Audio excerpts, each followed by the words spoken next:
Kita lanjutkan pembahasan kita. Saat ini kita ada di 6.3, di mana kita akan berbicara tentang diskon rate yang nominal. Seperti yang sudah dijelaskan di 6.2, diskon rate itu adalah cara alternatif untuk melihat seberapa besar investasi kita telah berkembang. Nah, diskon rate ini definisinya itu adalah rasio antara selisih investasi kita di masa depan dikurangi investasi kita di masa sekarang dibagi dengan investasi kita di masa depan. Nah, dibandingkan dengan interest rate, diskon rate ini lebih tidak populer, tapi masih punya aplikasi. Nah, di sini kita cuma punya satu contoh, satu aplikasi, yaitu Treasury Bills. Treasury Bills itu tuh adalah short term loans, atau pinjaman jangka pendek. Nah, jangka waktunya itu ada 4, yaitu 4 minggu, 13 minggu, 26 minggu, dan 52 minggu. Nah, kemudian notasi dari nominal diskon itu adalah D superscript P. Nah, P itu adalah berapa kali investasi kita didiskon dalam 1 tahun. Ini kontras dengan IM ya. IM itu adalah, M-nya itu adalah berapa kali investasi kita dibungakan dalam 1 tahun. Nah, kalau termnya itu 4 week, berarti dalam 1 tahun itu didiskon 13 kali. Kalau termsnya itu 13 minggu, dalam 1 tahun didiskon 4 kali. Kalau termsnya itu 26 atau semi-annually, berarti setahun itu didiskon 2 kali, dan yang terakhir kalau 52 weeks, berarti diskonnya itu sekali. Nah, ini hati-hati, perbedaan antara yang ini nih, terutama yang ini nih. Karena 4 weeks itu, biasanya kita mikir, oh ini 1 bulan, berarti dalam 1 tahun dibungakan 12 kali, atau didiskon 12 kali, enggak ya. Jadi kalau terpakai 4 weeks, berarti setahun itu didiskon atau dibungakan 13 kali. Nah, sekarang saya ada contoh soal. Nah, contoh soal yang pertama ini, kita punya 4 treasury bills yang masing-masing itu pinjamannya itu $1.000. Nah, kita pengen tahu harga jualnya itu berapa. Nah, masing-masing itu nominal diskonnya 4%, tapi perbedaannya itu ada di termsnya nih. Ada di termsnya, yang satu 52 minggu, satu 26 minggu. Ya. Nah, kita harus hitung dulu efektif diskonnya. Ini 4%, ini menjadi 2% ya. Ini menjadi 1%, dan ini menjadi 4/13% atau 0,3% lah. Ya. Nah, selling price-nya berarti berapa? Ya tinggal kita 1 dikurangin 4%, dikalikan 1000. Yaitu 960. Berarti kalau kita mau beli diskon, mau beli treasury bills ini, harga belinya itu 960, dan dalam 1 tahun kita dapat 1000. Nah, untuk yang kedua, harga belinya berarti 980. Dalam 6 bulan atau dalam 26 minggu, kita akan mendapatkan 1000 dengan harga jualnya itu 980. Nah, ini dalam 13 minggu nih. Nah, kita dapatkan 990, dan yang terakhir 1 min 0,3% kali 1000, itu kita dapatkan 996,923. Ya, semoga jelas ya. Jadi kita punya 4 treasury bills yang termnya itu beda-beda nih, tapi DP-nya sama semua. Sekarang ada contoh soal berikutnya, masih ngomongin tentang treasury bills, tapi di sini termnya itu sama semua, yang beda itu sistem pendiskonannya. Jadi ada yang 1 kali setahun, 2 kali setahun, 4 kali setahun, dan 13 kali setahun. Nah, kita pengen tahu siapa yang lebih untung nih buat kita sebagai investor. Nah, kalau kita pakai IM, yang lebih untung buat kita sebagai investor itu kalau M-nya itu makin banyak ya. Tapi apakah yang terjadi kalau diskon nih? Nah, cara mencarinya kita harus cari tahu diskon efektifnya itu berapa. Efektif diskonnya itu berapa. Caranya tinggal seperti ini, rumusnya masih sama kayak waktu interest ya. Interest. Nah, tujuan kita ini mencari ini. DP-nya kan diberikan ya.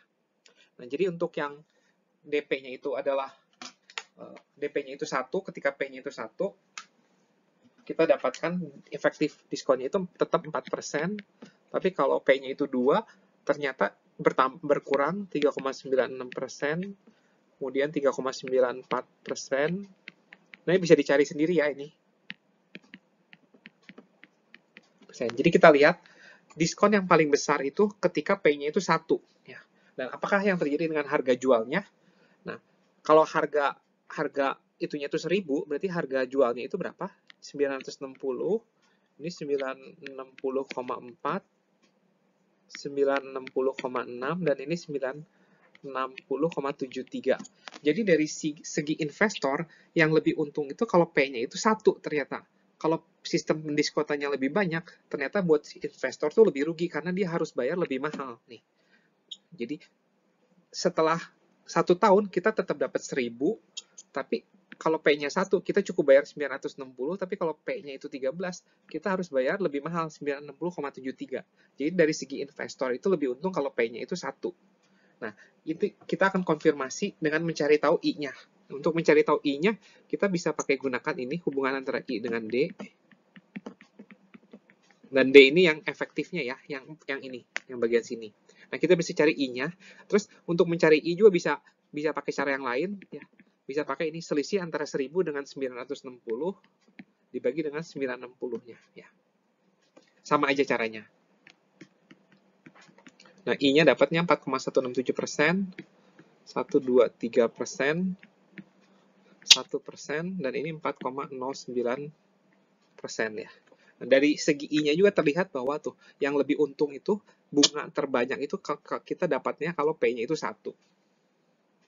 Jadi nominal diskon dengan nominal interest itu agak sedikit berbeda ya. Nah, di sini saya summary-kan, semakin banyak compounding periodnya, annual effective interest rate akan semakin besar. Nah, namun untuk diskon rate, semakin banyak compounding periodnya, annual effective diskonnya malah akan semakin kecil. Jadi merugikan si investor. Nah, kemudian di tahap terakhir ini saya ingin membandingkan, mencari hubungan antara force of interest dengan diskon rate. Nah, kita sudah tahu hubungan antara force of interest dengan interest rate, yaitu E pangkat delta itu adalah limit dari ketika M menuju tahingga dari ini ya, 1 IM per M pangkat M ya. Nah, begitu pula dengan hubungan antara force of interest dengan discount rate.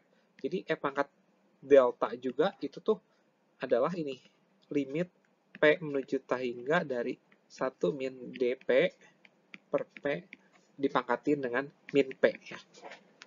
Ingat, ini min P ya. Karena 1 plus I itu setara dengan 1 min D pangkat min 1 ya. 1 plus I itu pangkat M nih, setara dengan 1 min D pangkat min M-nya. Ya. Sekian, abis ini masih ada satu slide lagi tentang mencari tahu hubungan antara I, IM, delta, dan juga D. Nah, pada slide ini saya ingin mencari tahu hubungan antara nominal atau effective interest rate, force of interest, dan juga nominal atau effective diskon. Nah, pertama-tama saya akan tinjau hubungan antara I dengan IM.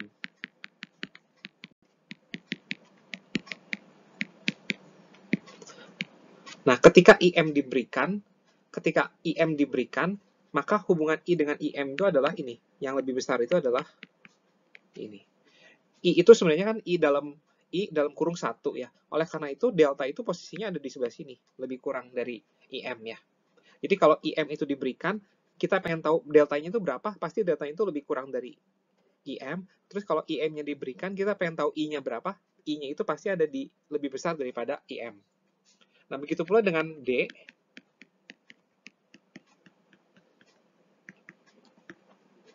Pangkatin P ya. Nah, D dengan DP, posisinya ada di mana? Siapa yang lebih besar? Nah, tadi kita telah simulasikan, ternyata ketika P itu semakin besar, D itu efektif diskonnya malah semakin kecil. Oleh karena itu, D itu posisinya ada di bawah DP. Ya. Nah, kalau delta ada di mana? Posisinya ada di atas ini. Jadi semakin P-nya semakin besar kan akan menjadi delta. Nah, kemudian hubungan antara ini berdua itu apa jadinya? I itu jadi yang paling besar, kemudian IM, delta, DP, dan terakhir adalah D. Ya. Jadi ketika D itu diberikan, kita ingin mencari I itu pasti akan jadi lebih besar. Terus ketika I diberikan, kita ingin mencari IM itu pasti jadi lebih kecil. Ya, dan seterusnya. Ya, semoga cukup jelas nih hubungan antara D, DP, delta, IM, dan I-nya.